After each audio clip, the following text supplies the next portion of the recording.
YouTube? We are back for day 2.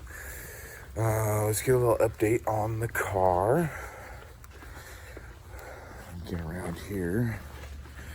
Just getting in this morning, getting everything fired up. See if I can figure this out. Alright, so pretty much got the front end tore completely apart. Axle's still in. That's about the only thing up front that we're going to leave factory, I think.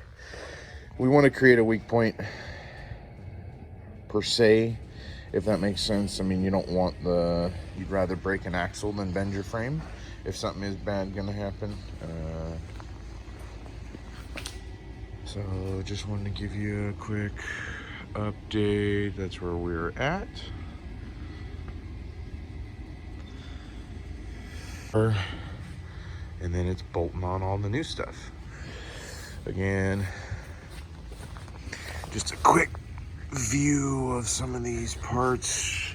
That's the pull plate. We did all the like textured black. It's the Line X version. It's our sway bar links for the rear.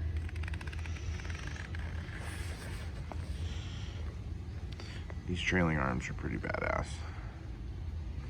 They got their logo welded on the side.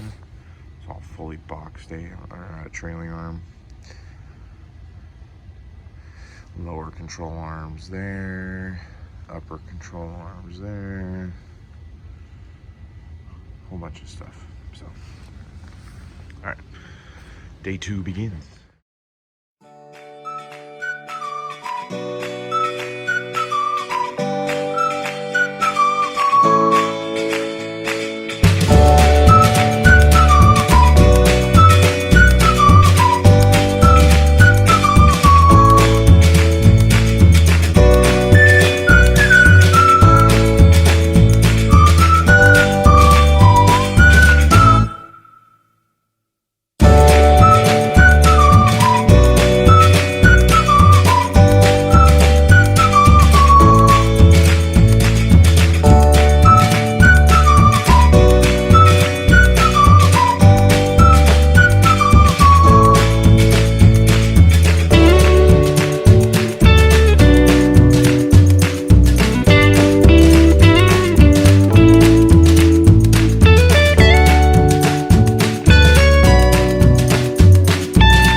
update after day 2.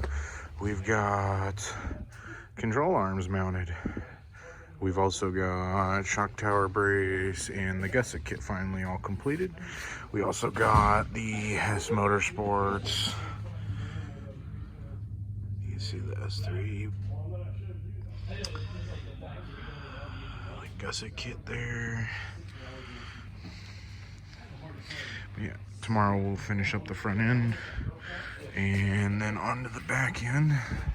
You can see that HESS Motorsports bracket. We'll have to get that all finished and shimmed tomorrow.